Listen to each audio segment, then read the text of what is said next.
Commander Jake Sullivan stood on the bridge of the UES Liberty, watching the stars through the large window. Behind him, his crew worked quietly at their stations. The ship hummed with the sound of engines preparing for a journey that would take them far from everything they had known. "Final count shows all human ships ready for departure, sir," reported Lieutenant Amy Foster from her position at the communications console. Her voice was steady, but Jake could hear the emotion she was trying to hide. Jake nodded and turned to look at the massive space station that had been humanity's home and council space for over 200 years. New Geneva Station sparkled with lights, its rotating sections creating artificial gravity for the millions of beings who lived and worked there. Humans had built most of that station with their own hands, solving engineering problems that had puzzled other species for decades. "Any word from Ambassador Martinez?" Jake asked. "She transmitted her final message to the council chambers 30 minutes ago," Amy replied. "The data packet was delivered as planned." No response from the council yet. Jake almost smiled at that. Of course there was no response. The council members were probably too busy with their own affairs to pay attention to what they would see as just another routine diplomatic message. They had no idea that humanity was about to disappear from their lives forever. The door to the bridge opened, and Dr. Helen Carter walked in. She had been running the medical facilities on the station for 15 years, saving lives from dozens of different species. Her face looked tired, but there was something else in her expression. Relief, maybe. "The last of the medical supplies have been loaded," she said to Jake. "I left behind copies of all our research, including the treatments for Rigelian fever and the other diseases we've been working on. They'll figure out how to use them eventually."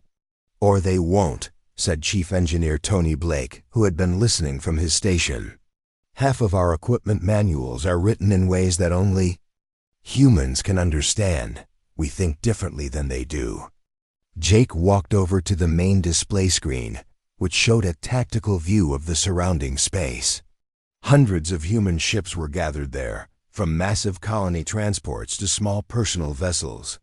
Every human in council space was preparing to leave, not just the military or the diplomats, but everyone. Families, children, elderly people who had spent their entire lives serving the galactic community. "It's really happening," whispered Amy. "After all these years of trying to make it work, we're actually leaving." The decision hadn't been made lightly. For 3 centuries, humans had served the Galactic Council with dedication that other species found both admirable and puzzling. They had fought wars that weren't their own, solved problems that didn't affect them, and built things that they would never personally benefit from. They had done it because they believed in the idea of a united galaxy, where different species could work together for the common good. But respect had never come with the job. Jake remembered the last council session he had attended, just 2 weeks ago. The Kelthari representative had dismissed a human proposal for improved trade routes without even reading it. The Vrexan delegate had fallen asleep during a human presentation on new agricultural techniques.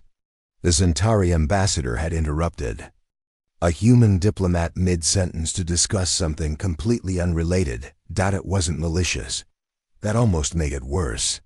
The other species simply didn't see humans as equals. They saw them as useful servants, good at fixing problems and following orders, but not worth listening to when it came to important decisions.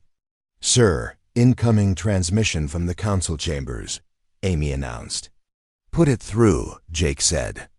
Voice of Ambassador Vex High filled the bridge, speaking in the common galactic language with his usual tone of bored authority. "Human vessels, you are cleared for departure. Safe travels." That was it. No questions about where they were going or why. No attempt to negotiate or understand. Just a casual dismissal, as if humanity was taking a short vacation instead of leaving forever. Jake walked back to his command chair and sat down. He thought about his daughter, who was aboard one of the colony ships with her own family. She had been born on New Geneva Station and had never seen Earth. For her, This wasn't going home. This was leaving home to find something better. All ships report ready for jump, Tony announced. Navigation computers are locked onto the coordinates.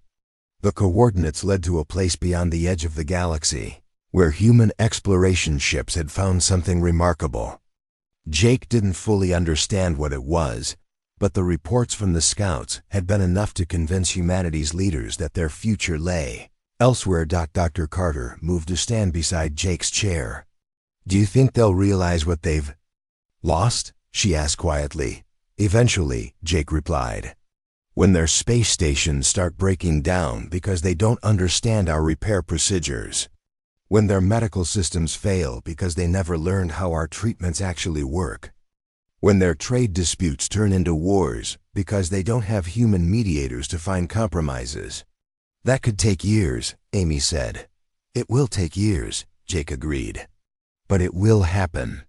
And by then, we'll be so far ahead of them that it won't matter."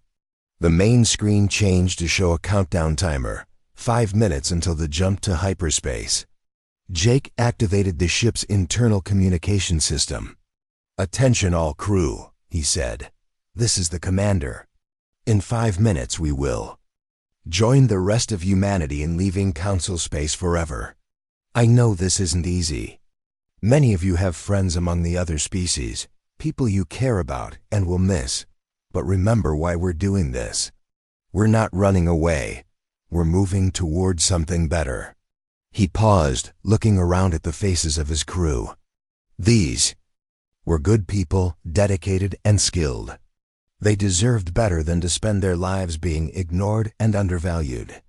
"For 300 years, we've given everything to make the Council work," Jake continued. "We've been the peacekeepers, the problem solvers, the ones who get called when nobody else can handle a situation. We've done it gladly because we believed in the dream of a united galaxy. But a dream only works when everyone shares it. The other species see us as tools to be used, not partners to be respected." The countdown timer showed 2 minutes remaining. "Where we're going, we won't be servants or junior partners," Jake said. "We'll be explorers again, pioneers building something new. Something that reflects human values of cooperation, innovation, and mutual respect. Something worthy of who we are." Amy's console lit up with confirmation signals from the other ships. The entire human fleet was ready to jump together. 30 seconds, Tony announced. Jake settled back in his chair and watched the stars. Somewhere out there, beyond the edge of the galaxy, human scouts had found traces of an ancient civilization that had faced the same choice humanity was facing now.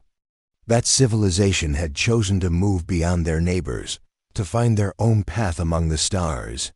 The ruins they left behind suggested they had built something magnificent.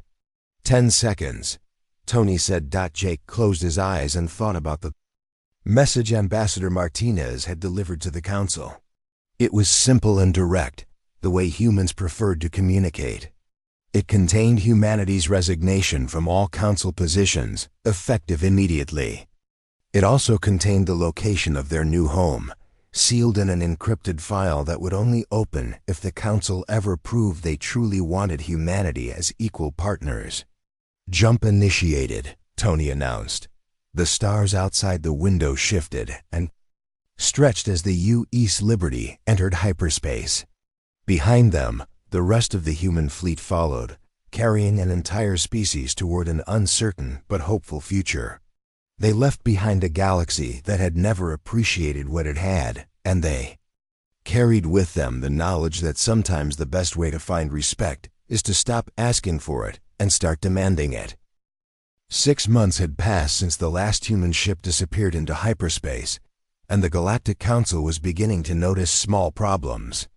At first, they were just minor inconveniences that could be ignored or worked around. But as the weeks went by, these small issues started to grow into bigger ones.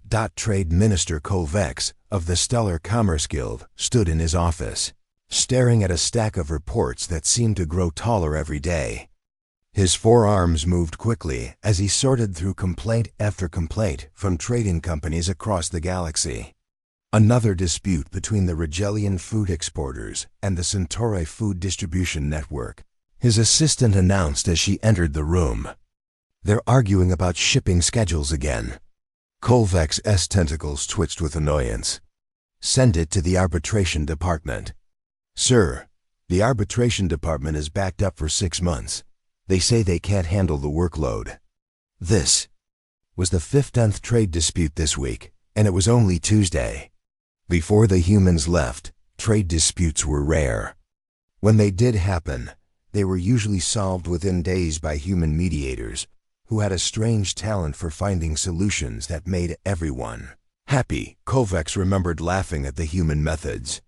They would sit down with both sides and ask simple questions that seemed to have nothing to do with the actual problem. They would talk about family, about personal goals, about anything except the business at hand.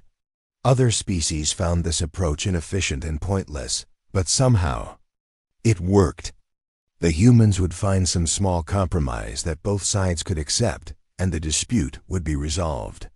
Now, without human mediators, every small disagreement turned into a major conflict that took months to solve. What about the Vrex? Mediators? Kovacs asked. They follow the rule book exactly, sir. They make decisions based on legal precedent and nothing else. Both sides end up angry, and half the time they appeal the decision anyway. Kovacs sat down heavily in his chair. The Vrexen were good at following rules, but they couldn't think outside of them. The Zentari were too focused on their own interests to be fair mediators. The Kelthari were too proud to admit when they were wrong. Only the humans had possessed the strange ability to see problems from everyone's perspective.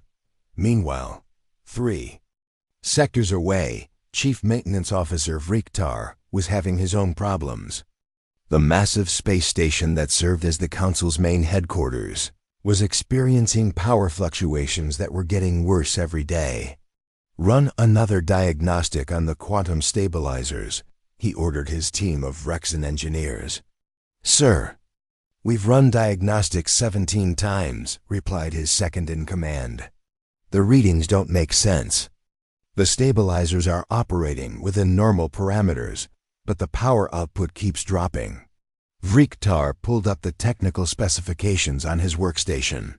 The quantum stabilizers had been designed and built by Chief Engineer Tony Blake and his human team 15 years ago. At the time, Vriktar had been amazed by the elegant simplicity of the design.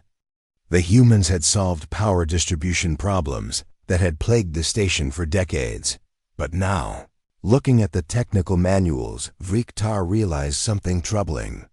The manuals were written in human technical notation, which included concepts that other species found difficult to understand. The humans used something they called intuitive engineering, where they would make small adjustments based on how the system felt, rather than following strict mathematical formulas. What does this symbol mean? Asked one of the engineers. Pointing to a diagram in the manual, Vriktar looked at the symbol and realized he had no idea. It wasn't in any standard technical reference. It was uniquely human, and without humans to explain it, the symbol was meaningless. Try replacing the primary coupling, Vriktar said. Even though he wasn't sure it would help, the engineers worked for hours, but the power fluctuations continued. The quantum stabilizers were incredibly complex systems that required constant fine-tuning, and only the humans had truly understood how to do it properly. In the medical sector of the station, Dr. Zeloth was facing an even more serious problem. A new outbreak of Rigelian fever had appeared on 3 different worlds, and the standard treatments weren't working. The fever is spreading faster than we can treat it, reported Dr. Nemara, her chief medical officer. The patients aren't responding to the usual medications. Dr. Zeloth pulled up the medical records from the last Rigelian fever outbreak. 5 years ago, Dr. Helen Carter had been in charge of the response then, and she had eliminated the disease completely within 6 weeks. Her report was detailed and thorough, but it contained treatment methods that seemed strange to other species. The humans had used something they called holistic treatment, where they looked at the patient's entire life situation, not just the symptoms of the disease. They considered factors like diet, stress levels, family relationships, and even the patient's mental state when developing treatment plans. "This doesn't make sense," said Dr. Nimara, reading Dr. Carter's notes. She treated the psychological symptoms before addressing the physical ones. How can that possibly work? Human medicine is based on the idea that mind and body are connected, Dr. Zeloth explained. They believe that treating one affects the other. Other species had always found human medical practices to be unscientific and inefficient. They preferred to target specific symptoms with specific treatments, following established protocols exactly. But the humans had consistently achieved better results with their strange methods.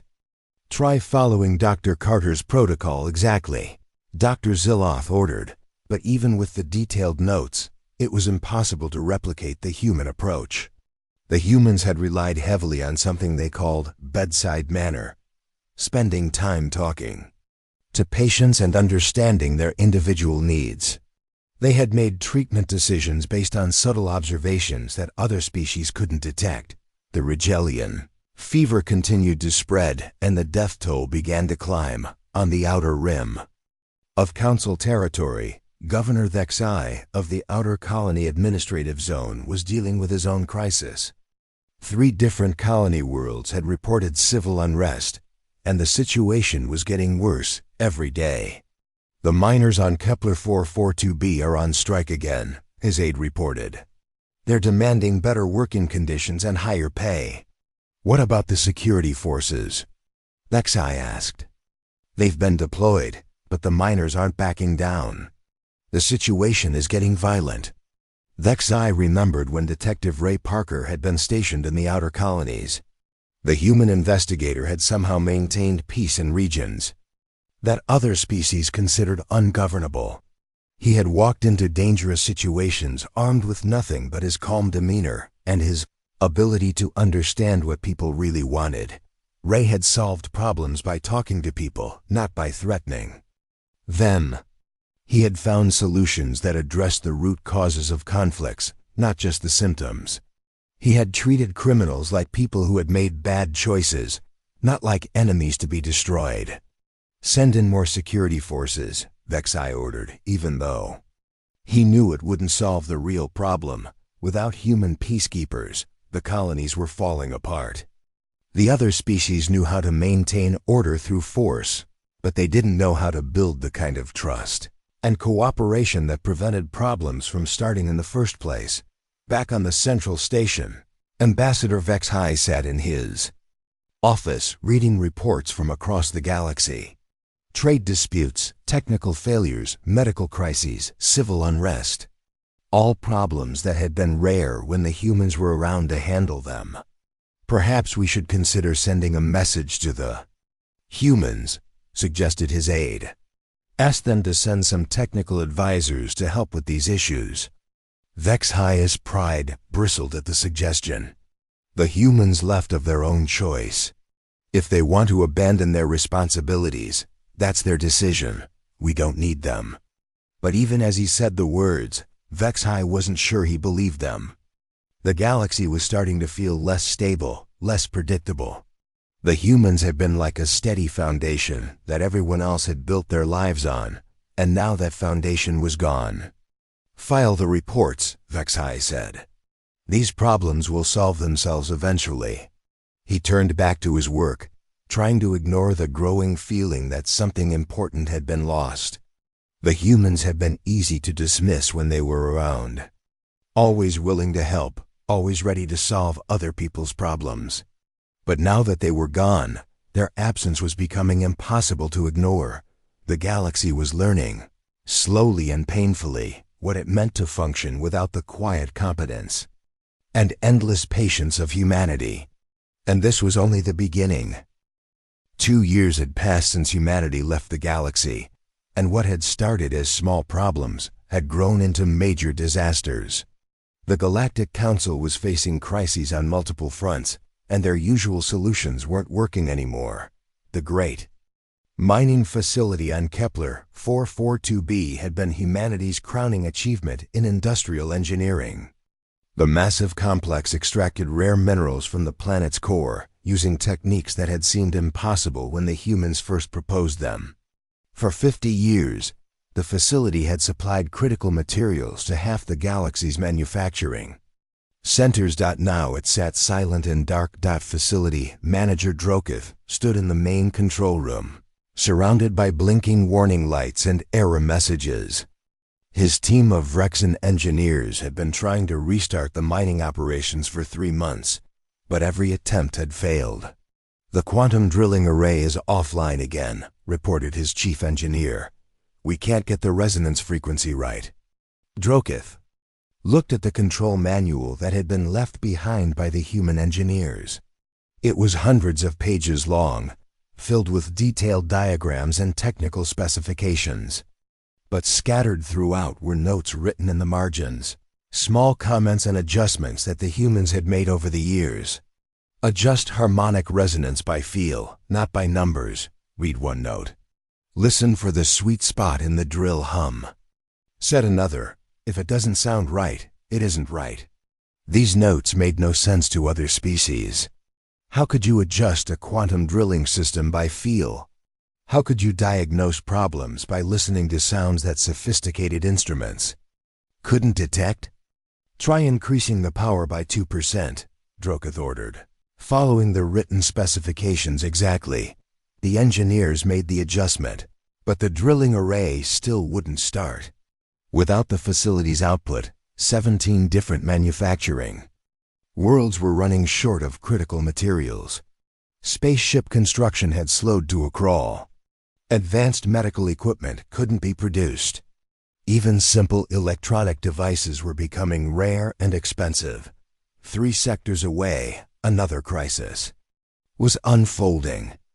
The Ashanti Protectorate, a peaceful collection of 13 worlds that had been under human protection for over a century, was under attack by the Karthik Dominion. Fleet Admiral Zixtar commanded the Council's response from his flagship, a massive battlecruiser that represented the best military technology the galaxy had to offer. His fleet was larger than the attacking Karthik forces, and his ships were better armed and armored, but he was losing the battle anyway. "Enemy fleet is using scatter formation Delta 7, reported his tactical officer. "Our standard response protocols are ineffective." Admiral Zixtar studied the battle display with growing frustration. The Karthik were using tactics that should have been easy to counter, but somehow they always seemed to be one step ahead of his fleet's movements. "They're predicting our responses," he realized. "They know exactly what we're going to do before we do it." This was the problem with following standard military doctrine. It was predictable. Other species could study council tactics and develop counters for them, but the humans had never followed standard doctrine. They had been creative, unpredictable, willing to try things that seemed crazy but somehow worked. General Ben Collins had been humanity's greatest military strategist. His battle plans had been studied by military academies across the galaxy, but no one had ever been able to replicate his success. His tactics seemed to change with every situation, adapting to circumstances in ways that other species found impossible to understand. "Sir, the Karthik fleet is moving into position for another attack run," the tactical officer announced. Admiral Zixtar gave orders for a defensive formation that should have protected his ships. But the Karthik had anticipated this move as well. They struck at the exact moment when his fleet was most vulnerable, inflicting heavy damage before his ships could respond. On the planet below, millions of peaceful colonists watched the battle. In the sky, knowing that their fate depended on ships commanded by beings who had never learned to think like humans. Meanwhile, on 17 different agricultural worlds, another disaster was slowly unfolding. The food distribution networks that fed billions of people across the galaxy were breaking down. Dr. Karen Webb had revolutionized galactic agriculture during her 30 years of service. Her innovations had increased crop yields by 300%, turning barren worlds into productive farmland.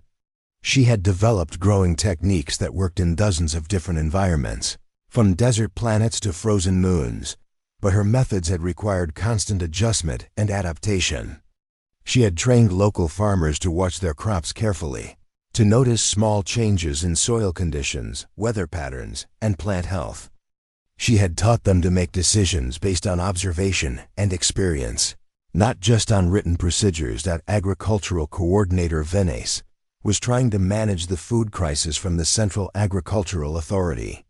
Her office was flooded with reports of crop failures, distribution delays, and spoiled shipments.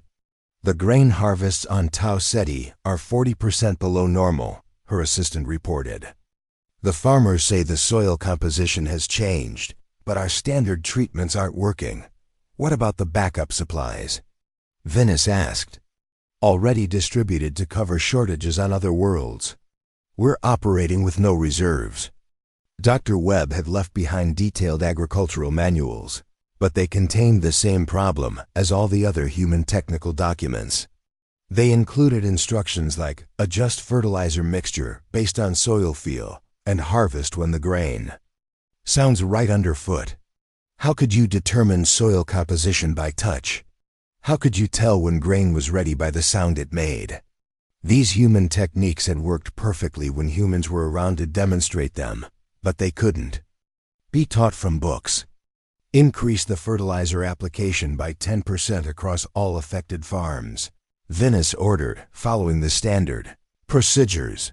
But the standard procedures had been developed for average conditions on typical worlds. Dr. Webb's genius had then her ability to adapt to unique circumstances, to find solutions for problems that no one had encountered before. In the council chambers, the emergency session had been going on for 6 hours. Representatives from dozens of species were arguing about how to handle the growing list of crises facing the galaxy. The mining operations must be restored immediately, declared Trade Minister Kovacs. Without those materials, our entire industrial base will collapse. The military situation is more urgent, countered Admiral Zixtar. If we can't defend the Protectorate worlds, we'll lose the trust of every species under our protection. Food distribution is the highest priority, interrupted Agricultural Coordinator Venice. People can live without new spaceships, but they can't live without food. Ambassador Vexhai listened to the arguments with growing irritation. Every problem seemed to require expertise that only the humans had possessed. Every solution that other species proposed had already been tried and had failed. What about the human databases? Asked Dr. Ziloff from the medical section. Surely they left behind information that could help us. The databases are encrypted, Vexhai replied. The humans use security systems that require human neural patterns to unlock. We can't access their technical files without them.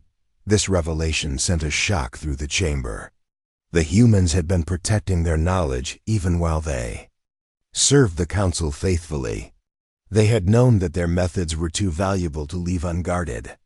They planned this, whispered someone in the back of the chamber. They knew we would need their help, and they made sure we couldn't get it without them. But that wasn't quite right. The humans hadn't been malicious or vengeful. They had simply been careful. They had left behind enough information to help in genuine emergencies, but they had protected their most advanced knowledge from being misused. There must be human colonies somewhere in the galaxy, suggested Governor Vexhai. Some humans who stayed behind or were stranded when the others left. We've searched everywhere, Admiral Zixtar replied.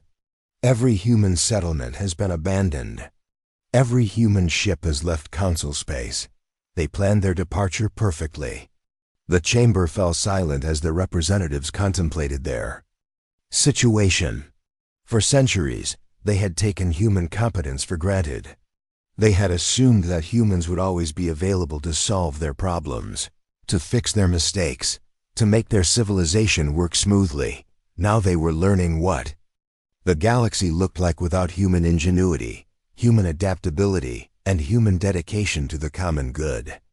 It was a darker, more dangerous place than any of them had imagined. "We need to find them," Vexhai said finally. "We need to bring the humans back." But even as he spoke the words, he knew it wouldn't be easy. The humans had left without anger or demands. They had simply walked away from a galaxy that had never appreciated them. Convincing them to return would require more than apologies. It would require the Council to admit that they had been wrong about everything. 5 years after humanity's departure, the Galactic Council officially declared the search for the missing humans to be their highest priority. Admiral Zixstar was placed in command of the largest exploration fleet in galactic history, with ships from every major species and unlimited resources at his disposal. The search began with the obvious places. Every world where humans had lived, every station where they had worked, every outpost they had established. But what the search teams found was both fascinating and disturbing. Captain Rixander of the exploration Vessel Deep Horizon stood in the abandoned command center of Frontier Station, humanity's farthest outpost in Council space. The station was completely intact, as if the humans had simply vanished one day without warning. "No signs of struggle or emergency evacuation," reported his security chief. Everything was shut down in an orderly fashion. Even the waste recycling systems were properly cleaned and sealed. Captain Rixander walked through the empty corridors, his footsteps echoing in the silence. The humans had left behind furniture, personal items, even family photos hanging on the walls. But they had taken all their people and all their important technology. "Sir, you need to see this," called out his science officer from the main computer. Terminal. Captain Rixander joined her at the workstation, where she had managed to access some of the station's data files. "They left behind a complete record of their research into hyperspace navigation," she explained. "Look at these calculations." The data showed that human scientists had been working on long-range space travel for decades, developing techniques that could take ships far beyond the edges of the galaxy. The mathematics were incredibly complex, but the results suggested that humans had found ways to travel distances that other species considered impossible. They weren't just leaving, Captain Rixander realized. They were going somewhere specific.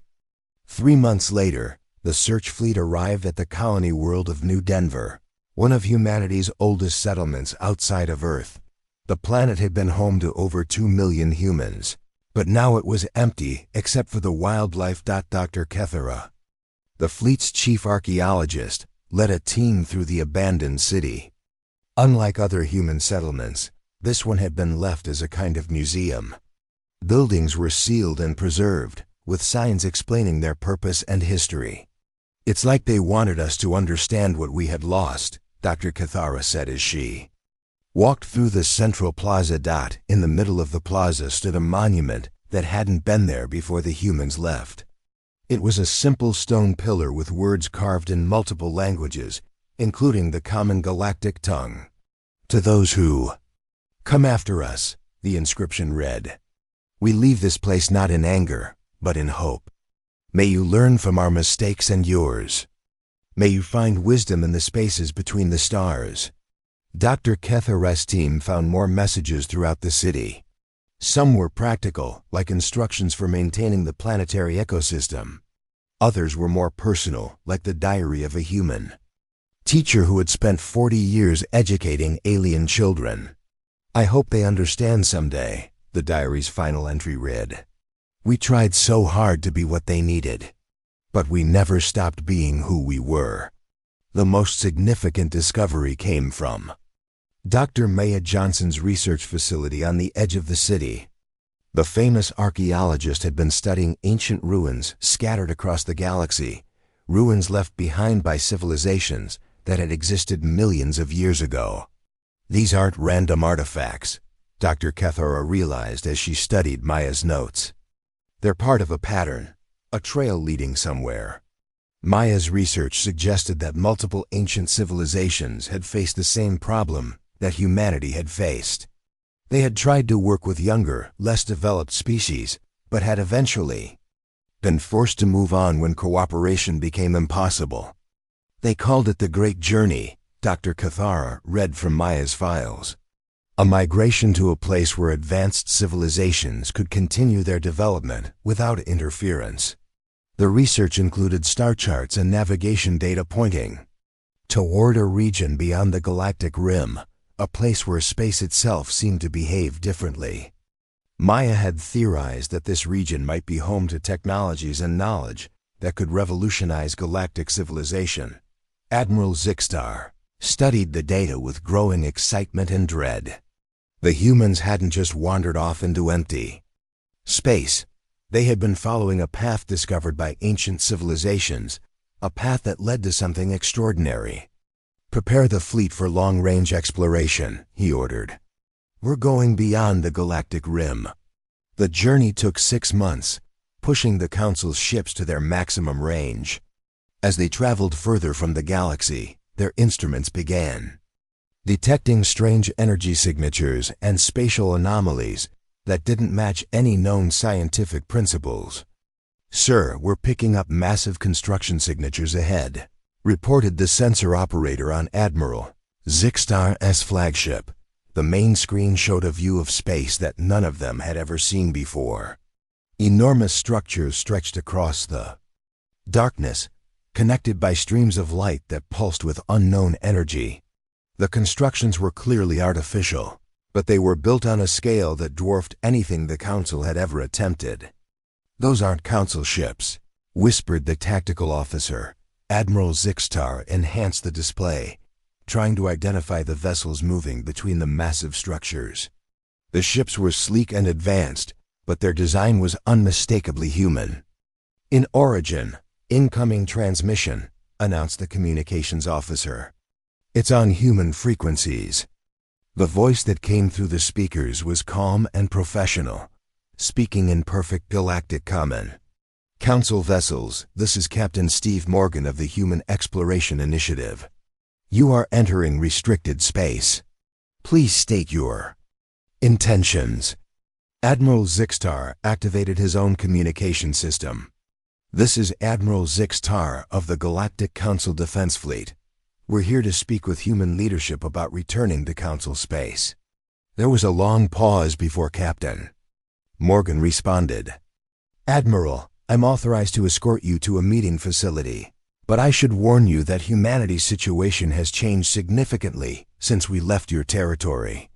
3 human ships approached the Council fleet. They were unlike any vessels the Council had seen before, incorporating technologies that seemed to bend space around them. The ships moved with a fluid grace that suggested propulsion systems far beyond anything the Council possessed. "Follow us," Captain Morgan instructed. "And Admiral, please ensure your weapons remain powered down. You're guests here, not conquerors." The human ships led them to a space station that defied every principle of engineering that the Council understood. The station seemed to exist in multiple dimensions at once, its structure shifting and changing as they approached. "How is this possible?" asked Dr. Keth Era, staring at the impossible architecture. "We've learned a great deal in the past 5 years," Captain Morgan's voice replied. "The ancient civilizations that came before us left behind more than just ruins. They left behind knowledge." Admiral Zixtar was transported to the station in a shuttle that moved through space without any visible propulsion. The docking bay was filled with human workers, but they looked different somehow. More confident, more purposeful than the humans he remembered. Captain Morgan met him at the airlock. He was a tall man with graying hair and eyes that seemed to hold secrets. "Welcome to Haven Station, Admiral. I hope you're prepared for some surprises." As they walked through the station's corridors, Admiral Zixtar saw humans working alongside beings he didn't recognize. They were clearly intelligent species, but not ones that belonged to the Council. "Who are they?" he asked. "Our new partners," Captain Morgan replied. Species that understand the value of cooperation and mutual respect. They've been waiting for us to arrive. They entered a conference room where several humans were waiting, along with representatives of the unknown species.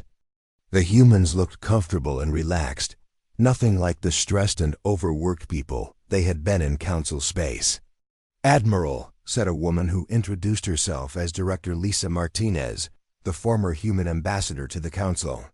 We appreciate you coming all this way, but I'm afraid we have some difficult news for you. Admiral Zixstar took a seat at the conference table, suddenly aware that this meeting was not going to go as he had planned. We know about the problems in council space, Director Martinez continued. Our monitoring stations have been tracking the situation. The mining failures, the military defeats, the agricultural collapse. We're sorry that so many innocent people are suffering. Then you'll help us? Admiral Zixstar asked hopefully. Director Martinez shook her head sadly. We can't. Go back, Admiral. We've moved beyond the point where we could live in the old galaxy. We've become something new. Director Lisa Martinez led Admiral Zixstar to a viewing chamber that overlooked the vast construction project surrounding Haven Station. Through the transparent walls, he could see human workers and their alien partners building structures that seemed to grow rather than be assembled. This is what we've become, Lisa said quietly. In 5 years, we've learned more about the universe than we did in 3 centuries of serving the Council. Admiral Zixstar watched in amazement as a new section of the station materialized out of empty space, constructed using technologies he couldn't begin to understand. How is this possible? The builders left behind more than ruins, explained Dr. Tom Wilson, a human scientist who had joined them in the viewing chamber.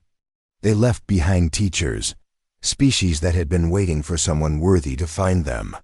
Tom gestured toward one of the alien beings working outside the station. The creature moved through space without a suit, its crystalline body glowing with internal light. The Veltar have been alone for 2 million years, waiting for a species that could understand their technology. We were the first to pass their tests. What tests? Admiral Zixstar asked. Cooperation without conquest, Lisa replied. Innovation without destruction. The ability to work together despite differences. The very things the Council never learned. Admiral. Zixstar felt a chill as he realized what she was saying. You're saying we failed some kind of examination? Not failed, Dr. Wilson corrected. You never took it. The tests happen naturally when species interact. How do you treat those who are different from you? How do you handle disagreements? Do you listen to new ideas or dismiss them because they don't fit your expectations? Lisa walked to a control panel and activated a holographic display that showed the galaxy they had left behind. Red warning indicators marked dozens of systems where conflicts were raging or civilizations were collapsing. The Council is dying, she said sadly. Without humans to mediate disputes, the different species are falling back into old patterns of mistrust and competition. Trade wars are becoming real wars. The Outer Rim colonies are declaring independence. Even the core worlds are experiencing civil unrest. Admiral Zixstar stared at the display, seeing the extent of the crisis for the first time. That's why we need you to come back. The galaxy needs human leadership. No, said a new voice from behind them. Admiral Zixstar turned to see an elderly human man entering the chamber. He recognized him immediately as former Commander Jake Sullivan, the man who had led humanity's exodus. The galaxy needs to learn to lead itself, Jake continued. For 300 years, humans solved everyone else's problems. We made it easy for other species to avoid taking responsibility for their own actions. We enabled the Council's worst habits by always being there to clean up the mess. Jake joined them at the viewing window, his weathered face reflecting the light from the alien constructions outside. Do you know what we discovered out here, Admiral? We found out what we were really capable of when we stopped limiting ourselves to what others expected from us. But people are dying, Admiral Zixtar protested. Entire worlds are suffering because the systems you built are failing. And that's tragic, Lisa agreed. But it's also necessary. The Council has to learn to function without us, or it will never become what it could be. Dr. Wilson activated another display, this one showing long-range sensor data from Council space. We've been monitoring the situation. Yes, there's chaos and conflict, but there are also signs of hope. Some species are starting to work together in new ways. The Vrexen and Zentari have formed an alliance to share agricultural technology. The Kelthari are actually listening to suggestions from younger species. It's painful, Jake added, but it's growth. The Council is finally being forced to develop the cooperation and creativity that should have existed all along. Admiral Zixtar felt desperation creeping into his voice. Surely some humans would want to return, to help their friends and allies? We've discussed it, Lisa said, but the answer is always the same. Going back would just recreate the old problems. The Council would rely on us instead of developing its own capabilities. And we would be giving up everything we've gained here. She gestured toward the aliens working alongside the humans. We're part of something larger now. A community of advanced species that spans multiple galaxies. The Builders Network connects thousands of civilizations, all working together to explore the deepest mysteries of existence. What about trade agreements? Admiral Zixtar asked, grasping for any possible connection. Surely there's some way we could work together? Jake shook his head. We're too far ahead now. Our technology is based on principles that would take your species centuries to understand. Our social structures have evolved beyond what the Council could accept. We're not the same humans who left your space 5 years ago. To demonstrate his point, Jake walked to the chamber wall and placed his hand against it. The solid metal became transparent at his touch, revealing the swirling energies that powered the station. We've learned to work with matter and energy at the quantum level. Our bodies have been enhanced to survive in environments that would kill our former selves. We think faster, live longer, and dream bigger than we ever could before. Admiral Zixtar watched in amazement as the wall returned to its solid state when Jake removed his hand. Then what hope is there for the Council? The same hope we had when we left, Lisa replied. You can learn, you can grow, you can become something better than what you were. She activated a final display, showing a communication array pointed back toward the galaxy. We're not completely abandoning you. We've been sending technical data to help with the most critical problems. Anonymous transmissions that arrive just when they're needed most. The breakthrough in quantum stabilizer repair that saved the Central Station last month, Dr. Wilson added. The new medical protocols that stopped the Rigelian fever outbreak.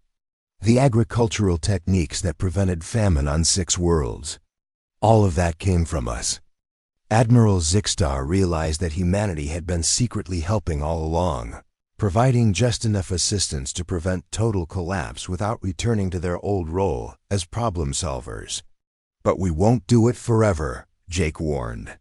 Eventually, the Council has to stand on its own, has to learn to value cooperation over competition, innovation over tradition, wisdom over pride. How long do we have? Admiral Zixtar asked. That depends on you, Lisa replied. We'll keep sending help as long as species are learning and growing. But if the Council falls back into its old patterns of conflict and stagnation, we'll stop the transmissions and let you face the consequences of your choices. Jake led Admiral Zixtar to a communication station. We'll send you back with a message for the Council, a final offer. The message was simple but profound. Humanity would consider returning to the galaxy in 100 years, but only if the Council could prove it had learned to function as a true cooperative. Only if all species were treated as equals. Only if decisions were made through consensus rather than domination. 100 years to show that you can build the kind of civilization that's worthy of rejoining, Jake explained. If you succeed, we'll consider sending ambassadors to establish formal relations. If you fail, we'll move on to explore other galaxies and leave you to your fate. Admiral Zixtar accepted the message with heavy hearts. He understood now that humanity hadn't just left the Council. They had graduated to something greater, something that the Council might never be worthy to join. As his ship prepared to depart Haven Station, he stood in his quarters looking out at the impossible construction surrounding him. Humanity had found their true potential out here among the stars, working with species that appreciated their unique gifts. The journey back to Council space took 6 months, and Admiral Zixtar spent much of that time preparing his report. When he finally stood before the Council assembly, he delivered the hardest truth they had ever heard. Humanity is gone, he told them. Not lost, not missing, but evolved beyond our reach. They've become something we can barely comprehend, and they've done it in 5 years because they were finally free to be themselves. The Council chamber fell silent as the representatives absorbed this information. Some wept, some raged, but all of them finally understood what they had lost. But there is hope, Admiral Zixtar continued. They've given us a chance to prove ourselves worthy of their respect. 100 years to build the kind of civilization that could stand as their equal. As he spoke, he could see the challenge settling into the minds of the assembled representatives. For the first time in Council history, they had a goal that couldn't be achieved through conquest or negotiation. They had to earn it through growth, cooperation, and wisdom. The empty human seats in the Council chambers remained as a reminder of their failure. But now they also served as a promise of what might be possible if they could learn to be worthy of humanity's return.